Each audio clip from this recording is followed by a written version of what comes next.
Bonjour à tous. Dans cette vidéo, on va parler de la R1. On va parler de celle-ci, la mienne, qui est équipée piste. Mais le but, c'est de faire le tour des équipements qu'elle a pour voir un petit peu ce qui est indispensable ou non sur cette machine pour l'emmener sur piste. Et également parler de budget.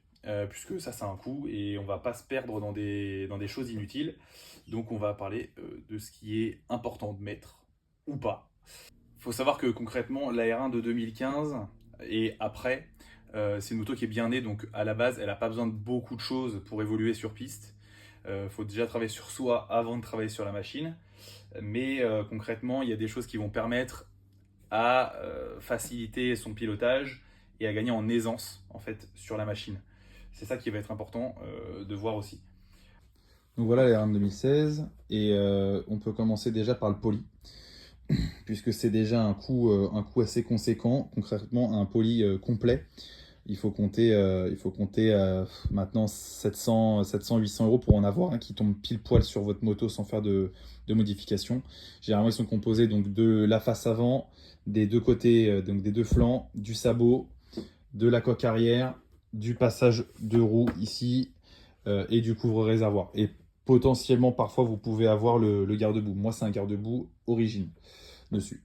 La selle, c'est une selle Racing qui grippe mieux, puisqu'avant j'avais cette selle-là qui était façon selle confort, comme on peut voir, elle est toute molle, mais en fait ça glissait à mort, donc du coup je l'ai changé pour une qui grippe beaucoup mieux. Évidemment, la selle c'est pareil, c'est un billet de 100 balles encore. Mais c'est indispensable pour être bien sur la moto. Concrètement, le kit poly pour démarrer la piste, on n'est pas obligé de le mettre si on n'a pas peur de casser en fait ses carénages d'origine. Mais moi, je le conseille au vu des prix des carénages d'origine. Voilà, sur la R1, mais comme sur plein d'autres motos, c'est à peu près les mêmes prix. La bulle double courbure Emerald, ça c'est pareil, ça permet de mieux prendre le vent et de pouvoir mettre sa tête en dessous, puisque les bulles sont parfois un peu plates, un peu plus petites d'origine. C'est pareil, il faut compter un billet de 100 euros. Tout ce qui est commande. Bon, ici, là, j'ai un levier d'embrayage. C'est du Gilles Tooling, donc c'est déjà quelque chose qui coûte un certain prix. Je pense que des leviers comme ça, concrètement, il faut compter 100 euros unité. Ce qui est bien, c'est qu'il est repliable. Donc, si tu aimes bien tenter des trucs et te mangeoire un peu, c'est quand même pas mal. Parce que ça évite qu'il pète tout de suite. Ouais, quand il tombe, hop, il peut se replier et hop, tu peux repartir après, t'en mettre une deuxième. Concrètement, c'est pas vilain. Voilà pour l'embrayage. Ensuite, on a côté frein un mètre cylindre. Ici, c'est un PR19 Akosato. D'origine, on a du Nissin qui est pas mal du tout. Moi, j'avais déjà acquis celui-là et c'est la troisième moto sur laquelle je le monte. Donc, il me suit depuis un moment. Très bonne qualité, c'est au même titre qu'un Brembo ou qu'un Gale Speed. Donc si tu veux freiner un peu plus comme un traître, ça peut être pas mal. Donc là, il faut compter 250 euros pour en avoir un, pareil, repliable. Donc là, il est un peu serré, mais concrètement, il est repliable aussi. Euh, il existe aussi en taille et masse, mais c'est encore un peu plus cher. Ici, le petit bouton rouge, c'est le Kill Switch Jet Prime. Donc ça permet de virer la serrure et ta clé. Donc si t'es un peu con comme moi et que parfois ça peut t'arriver ou ça t'est arrivé de l'oublier la clé, là au moins t'as plus de problème. Je précise quand même que j'ai déjà entendu des petits bugs sur cette installation. Ça coûte 100 euros, hein, c'est pas hors de prix. Mais c'est pas mal. Et ça peut bugger parfois, donc j'ai quand même toujours, enfin parfois, c'est très rare, mais dans de rares cas du coup si ça arrive, j'ai quand même moi mon boîtier d'origine avec ma clé au cas où, toujours sur moi. Donc ici aussi on a aperçu un chrono que j'ai mis dans le petit écrou de la colonne. Un chrono Starline, un GPS 4 Lite qui suffit amplement pour avoir ton chrono, tes secteurs, tes vitesses max GPS, ton best lap, et ainsi de suite. Donc c'est pas mal du tout. Ça c'est pareil, ça fait très longtemps que je laisse, ça doit faire au moins la quatrième année que je me le traîne et ça devait être dans les 250 euros maximum maintenant aujourd'hui pour avoir le même. C'est de rester sur la face avant. Ici la moto de toute manière elle est stock. Donc concrètement, il n'y a pas grand-chose de changer dessus. La fourche, elle est d'origine, elle est juste réglée. Je fais un petit laïus là-dessus, sur la petite bague qui peut être enfilée.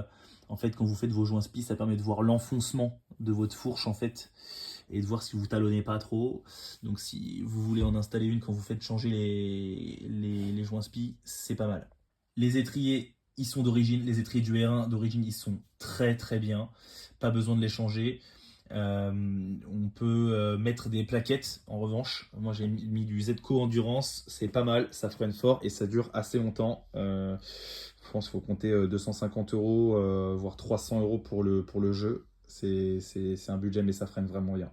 Ici, il y a un petit tampon de fourche, pareil, j'ai le tooling qu'on peut mettre aussi également à l'arrière. Je ne l'ai pas de l'autre côté puisque du coup on a l'écrou et on a un petit cache ici pour l'écrou pour pas entamer les pieds de fourche quand on se mange. La trappe à essence rapide, celle-là c'est une Evotech, ouais, je crois, et puis c'est plus de 100 euros, mais ça permet pareil de ne pas avoir besoin de la clé, et franchement elles ferment, elles s'ouvriront jamais, elles ont vraiment des systèmes qui permettent même sans la serrer, tenir très fort. Alors j'ai pas précisé, mais tous les polis ici ils tiennent avec des Zeus, donc avec des petits quarts de tour, ce qui permet de pouvoir les démonter assez rapidement, donc ça c'est cool. Grip de réservoir, donc du Stone Grip, ça c'est un petit billet de 80 balles je dirais. Indispensable si on veut vraiment s'aider un peu au freinage et aussi quand on est vraiment très penché sur la moto. Ça permet de gripper avec la combinaison, c'est très très bien. Protection carbone de cadre. Ici elles sont vernies, c'est pour ça qu'elles vrillent un petit peu. Il y a aussi dans la même famille la protection carbone pour le bras oscillant. Indispensable pareil pour pas les entamer quand on se bûche. C'est un billet à mon avis de, ouais, je dirais 300, 400 balles pour les deux. Pareil en termes de protection, du GB Racing pour le carter, les deux carters moteurs de ce côté-là. Et le côté gauche Stator. Pareil pour les carters moteurs, je pense qu'il faut compter encore un billet de 250 euros. Bon, les poignées, j'en ai pas parlé, mais bon, les poignées, ça c'est perso. Les poignées d'origine sont très bien. Les miennes, elles étaient usées, c'est pour ça que je les ai changées et que je les ai freinées avec du fil de fer, même si ça n'empêche pas qu'elle tourne un peu du côté gauche. Mais bon, ça c'est pas cher, c'est 20 balles. Mais c'est toujours bien confortable d'avoir un bon grip avec ses gants sur le poste de pilotage. Donc cette moto-là, elle est stock, hein. Donc les commodos sont d'origine, à gauche comme à droite. La carto est d'origine, tout le faisceau est d'origine. Tout marche très bien. Elle n'a jamais eu de problème. Elle a 20 000 km. Je dirais que les 80-90% ont été faits sur piste. Le moulin, il n'a jamais été ouvert. La moto, elle a été super bien entretenue. Donc les préconisations, effectivement, c'est une chose. Mais voilà, ça prouve bien que c'est une moto fiable et que quand c'est bien entretenu, on n'a pas de problème. Moi, je l'ai laissé full stock comme ça, aucun souci. La seule petite merde que j'ai eue, c'est le stator, enfin plutôt le capteur PMH en fait qui est lié au stator qui se trouve juste ici. Mais c'est une petite maladie du R1 qui a claqué, mais sinon à part ça, rien du tout, c'est réparable par vous-même assez rapidement. Alors dessus, il y a un shifter up uniquement, mais ça c'est d'origine, donc on l'inclut pas, mais c'est toujours bon à préciser. Donc le shifter pour la montée, moi il est en boîte inversée. Donc juste à côté, commande reculée, PP Tuning, et les PP Tuning sont très bien parce qu'ils ont vraiment pas mal de réglages. Les PP Tuning, c'est les troisièmes commandes reculées que j'ai de cette marque sur mes deux anciennes machines. J'avais ça aussi, c'est franchement très bien. Faut compter 400 euros pour avoir une bonne paire de commandes reculées. Vous le voyez derrière, mais l'amortisseur, il est d'origine. Comme je vous disais tout à l'heure, la machine, elle est bien née, hein, donc concrètement, l'amortisseur d'origine, on peut déjà faire des bons chronos avec. Moi, je commence tout doucement à voir, après 2 ans, ses faiblesses, mais franchement, on peut y aller. Je vois des gens avec des R1 d'origine qui font des chronos vraiment très sympas. Donc, c'est pas du tout la priorité. Alors, derrière, en parlant d'amortisseur, là, moi, je viens juste de changer l'amortisseur de direction pour mettre un Öhlins puisque pour moi sur cette machine, c'est pas un défaut, mais quand on commence à rouler un petit peu, on sent le train avant parfois qui peut se balader ou du moins pas être rassurant. C'est pas une nécessité puisque j'ai roulé deux saisons pratiquement entières sans, mais là j'ai voulu quand même passer sur l'All-ins. C'est plus rassurant, ça bouge moins. Voilà, moi je trouve ça plus safe. Et c'est un billet pratiquement de 500 euros. Forcément, on a les diabolos qui sont là pour tenir avec la béquille d'atelier, indispensable. À l'avant, c'est tenu sous les pieds de fourche, donc pas besoin. Elle a également une demi-ligne Spark. Ça, c'est plutôt perso, c'est pas indispensable non plus. Mais concrètement, ça passe au bruit avec la chicane qui est dedans. Je passe bien juste, mais maintenant, même en dynamique, ça passe. Bon, c'est un billet de 1000 euros la demi-ligne. Bon, après, d'occasion, ça se trouve moins cher. Elle est protégée, forcément, pour éviter de péter son PEL à chaque fois que tu tombes. Mais ça, c'est sympa, mais c'est pas du tout indispensable. Ouais, j'ai mis une petite prise de charge rapide pour la batterie, ça évite de démonter la coque arrière. Bon, la mienne elle est scratchée, ça s'enlève assez facilement avec ces deux vis là et les deux vis qui sont en dessous. Mais concrètement là ça permet de la brancher même pour l'hivernage et tout, c'est pas mal. Ici on a les top blocs aussi pour protéger le moteur quand ça tape, quand ça tombe, quand ça glisse, ça évite que tout frotte. Et franchement normalement si ça fait bien le taf, tu diminues grandement l'impact de la chute sur la machine. Donc ça c'est très bien et c'est un peu plus de 100 euros. Alors petite chose toute bête, mais les valves coudées, pour moi ça c'est un indispensable. Ça évite de galérer pour gonfler tes pneus vu que tu les fais régulièrement sur piste. Ça c'est indispensable. Pareil, le jour où tu changes tes pneus, même quand tu es sur la route, c'est quand même un vrai bonheur d'avoir les valves coudées. Dans les non indispensables, il y a le feu de pluie. Mais franchement, bon, moi je roule quand même de temps en temps sous la pluie, ça permet quand même de prévenir. J'ai un petit interrupteur là, tac, qui l'allume. Voilà. Donc c'est gadget, mais bon, ça peut servir, c'est pas bien cher, ça coûte 50 balles, mais ça peut être plus safe quand tu roules sous la pluie. Donc on a fait le tour un petit peu de tous les équipements de la mienne. Maintenant, moi, ce que je peux dire après 2 années passées avec cette machine, je l'ai fait évoluer un petit peu. Quand je l'ai acquise il y a 2 ans, elle n'avait pas tout ça, mais elle avait une petite partie quand même d'équipement. Euh, dans les indispensables, je dirais qu'il y a un mètre cylindre peut-être pour avoir plus de feeling.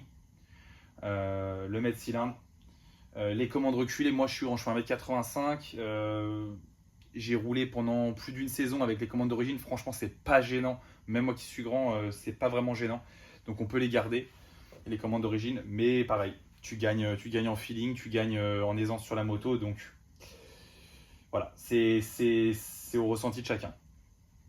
Pour moi, les polices, c'est un indispensable pour pouvoir rouler en sécurité et pas te dire, bon, moi, je vais tout péter quand je vais me toller.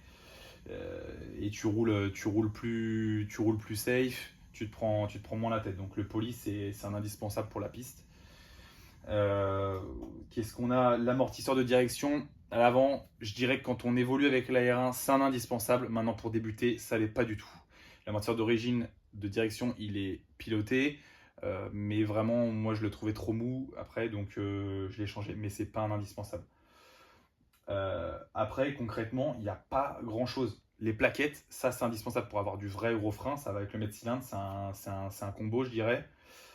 Mais concrètement, on peut rouler sans tout le reste, mis à part les petits équipements pour les béquilles, les petites valves, les petites choses comme ça. Mais concrètement, il n'y a pas beaucoup d'indispensables sur la R1. Après, c'est vraiment du ressenti, c'est du feeling et c'est de l'amélioration en fait de la machine. Moi, ça fait à peu près un budget, je pense, entre 4 et 5 000 euros sur l'entièreté des choses qu'on a vues. Mais je pense que concrètement, à 1500, allez, ouais, un gros 1500, 2000 euros, tu roules sur la route avec ta moto, tu veux faire un peu de piste et tu veux vraiment t'y mettre, entre 1500 et 2000 euros, tu as quelque chose de vraiment sympa. Voilà.